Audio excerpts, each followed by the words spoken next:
we gonna weld pipe today. Weld pipe. Yeah, weld pipe. Weld pipe. We're gonna be welding pipe. We're gonna be welding pipe. Yeah, I'm so happy to be welding pipe. Haha, no, you gotta go fix those repairs. Get back to your...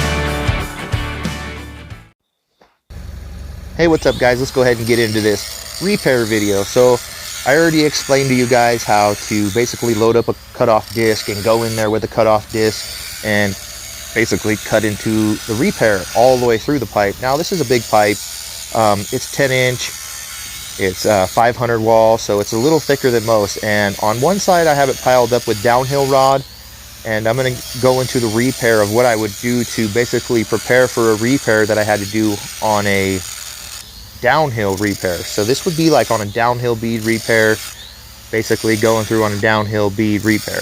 And you can see kind of like how I'm working the disc. Now I give you here a kind of helper's perspective with the helper C's. Notice I got it on a small body grinder. It's still a 7-inch disc. I still don't have a guard, of course. You can see now how I have positioned myself to the side of the pipe. You no longer see me directly in front of my sparks. I'm throwing my sparks off to the side of me. I'm not throwing them at myself. So that was one of the biggest things that I wanted to show you guys, was how I tackled that. Now you can see how I'm kind of working the groove back in there, basically the bevel, so call it.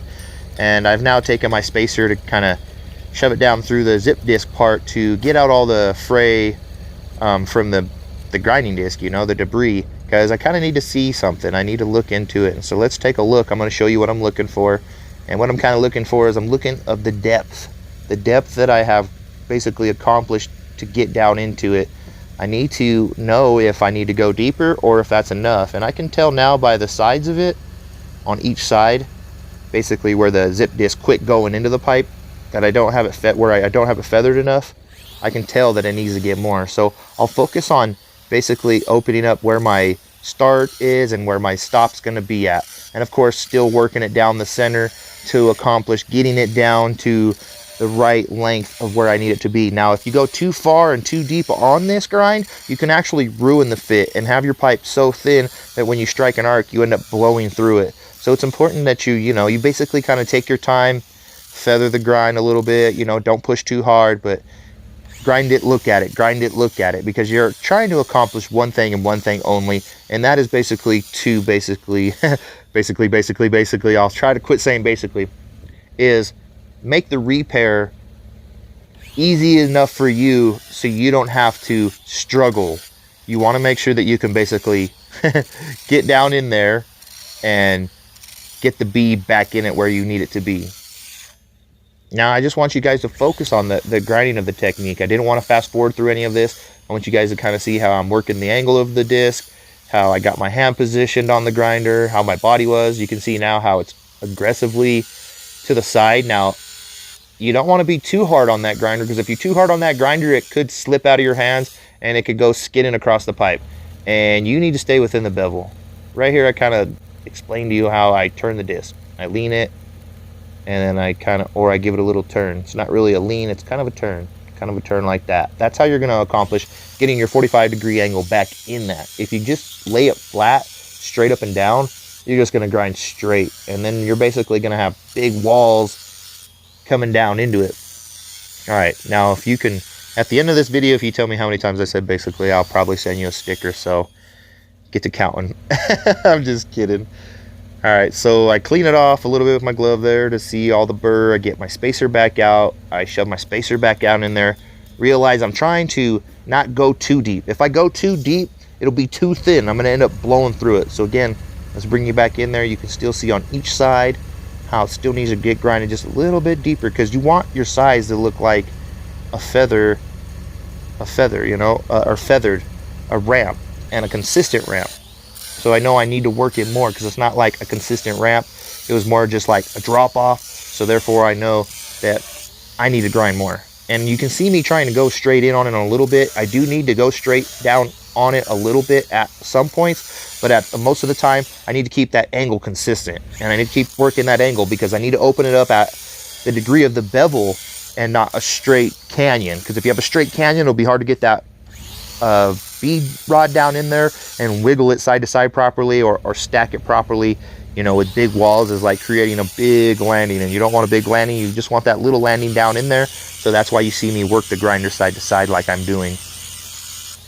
Yeah, and so this is a more of a complicated situation than most people think it is. You know, it's not something that I can just run through and explain really quick. It's something that you really need to analyze, take your time, know how to make these repairs properly. You get out there on the pipeline, or you get out there in a facility, or anywhere you go, you're going to need to know how to make these repairs properly. Because believe it or not, no matter how good you're going to be, you're going to catch a repair. I don't always catch a repair, but I have. And I don't want to, but I will. And all we can do is try to strive and be the best. Now, it's not like a consistent thing. I'm always catching repairs, but it does happen. And so it's important to know how to go in after these repairs.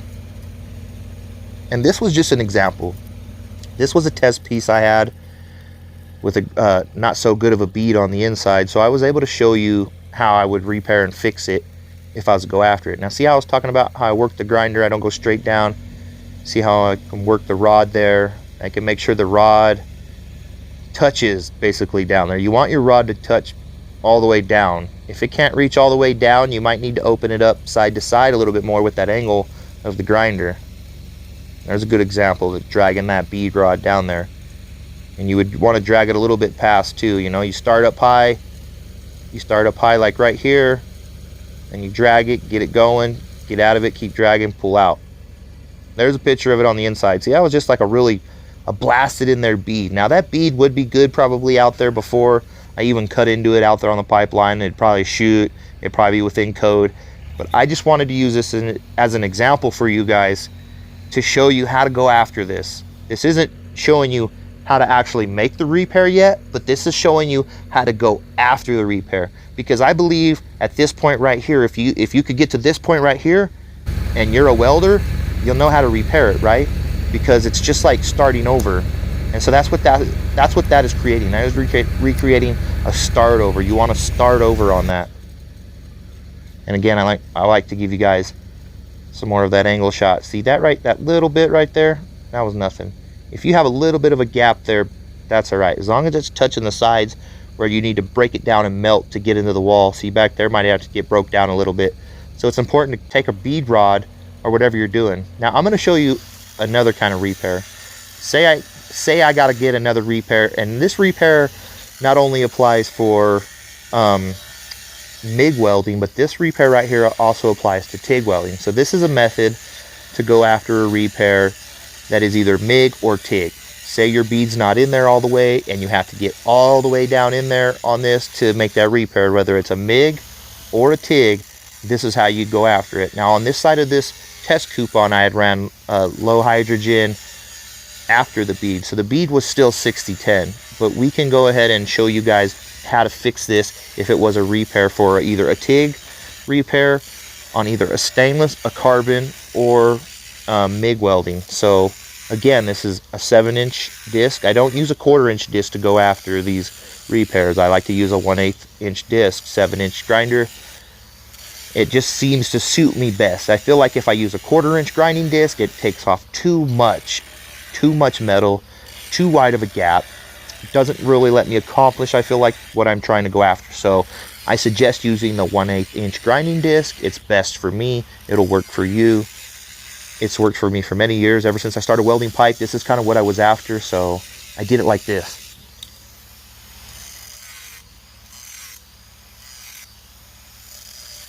And again, you can see me just trying to work it. Keep it centered. Now, you know, for sure you have to stay center. And again, you see me to the side there. The sparks are going past me. Yeah, they might be hitting my hand, but I'm protected with the glove. At least I'm not shooting them into my waist.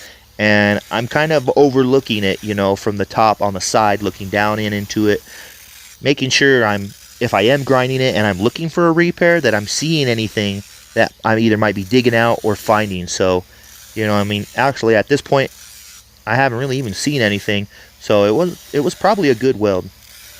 But I'll continue to keep grinding because what I'm trying to accomplish here is I'm trying to show you guys how to get down to the bead on this. And again, you don't want to open it up too wide past your actual bevels that were existing.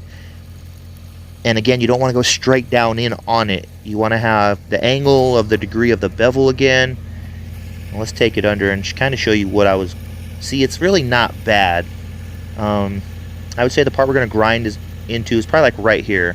So the tie-in right there wasn't really too good. When them two beads came together, it wasn't that great of a tie-in. Now, it probably still is good, like I said, on maybe a pipeline or something like that. But if you got in like a facility and you was doing some kind of critical work, it might not shoot. It might not be up to code, might not be up to par. So I'm going to dig into this and show you guys what it would look like once you grind it down into it. So I feel like this is important. I feel like you guys should really pay attention to how I'm grinding this. This is important. If you're either welding on stainless pipe or you're welding on carbon pipe, either TIG or MIG, this method right here would apply best. I wouldn't say this method is going to apply too much on stick unless you are trying to accomplish like maybe a low hydrogen bead. This might come in handy for that situation. But then again, actually for a low hydrogen bead, I wouldn't even be doing this type of procedure. Now you see how I'm getting the pipe to blue and it's opening up right there? That's what you're looking for. See how I take my time feathering it? I'm not going in too hard. I kind of just work it a little bit because I need to find out where that repair would be if it was a repair. So let me bring you in and kind of show you. This is what they call bluing the bead. Now if your helper is grinding your beads like this out on the pipeline, he is grinding them way too thin. This is what you call like gutting it. If you were to strike up on a stick weld, you would butcher that. It would blow wide open right there. That means that metal is thin as paper. See, if I was to TIG weld, I'd lay my TIG rod in there and I'd burn my tungsten up on it as I drag it up like that. I don't really have a good example right now because it wasn't for a TIG really purpose right here. I originally wanted to just show you guys the stick welding process, but I figured while I was here, I would show you guys a good way to go after this repair for either a MIG or a TIG. See, I haven't quite accomplished what I'm looking for in there yet, but you can see that the grinder is starting to break away a little bit on there. So at this point, actually, I would be grinding more. If this was my repair and I had to go in after it, I'd be grinding it more. That right there would give me my indication, my understanding of what I'm looking for. Now I know what I'm looking at. It's kind of hard to explain that weld right there, what I was looking at, so I would have to need to grind into it more to show you what I was seeing. See, I know how to read welds just by doing them a little bit. I don't know, I'm not the best, but after using my method years and years and years, I've learned to develop a good skill set to go after these repairs and fix them. And so this is one of the ways that I best am able to go after a repair. I noticed now that that repair hat, the tie-in wasn't good together between the bead, and that maybe it wasn't broke down on the wall. And so let's take a look closer in and see what we got here, and it kind of shows that as well too. And it looks like we might have something trapped there. There's something trapped there. Get a better pick. There we go.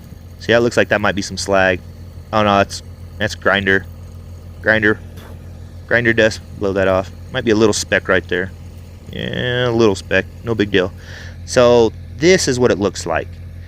That's how I go in after it with a MIG. That's how I go in after it with a TIG. And now you can see really how I've pushed the bead into the pipe, kind of left the metal down in there. You can see where the bead did not tie in and where it's broken there. And then you can also see where it might have not had the best tie-in on the side. It probably was tied in, but because I favored that side when I'm grinding down into it, it opened up quick. And so if I was to run back, I might run back a little bit too. See that on the side there on the right? I would probably run back. Yep, I'd probably run back just a little bit. But that was my tutorial. And I hope that helps you out, guys. And if it doesn't, I mean, please leave your comments and I will get to you. And please, yeah, show some love. Hit the subscribe button, hit the notification bell, so that way next time I drop one of these videos, you're aware of it and you know it's coming. And stay tuned because we're going to have more stuff like this for you guys. Stay cool. I'm out. Peace.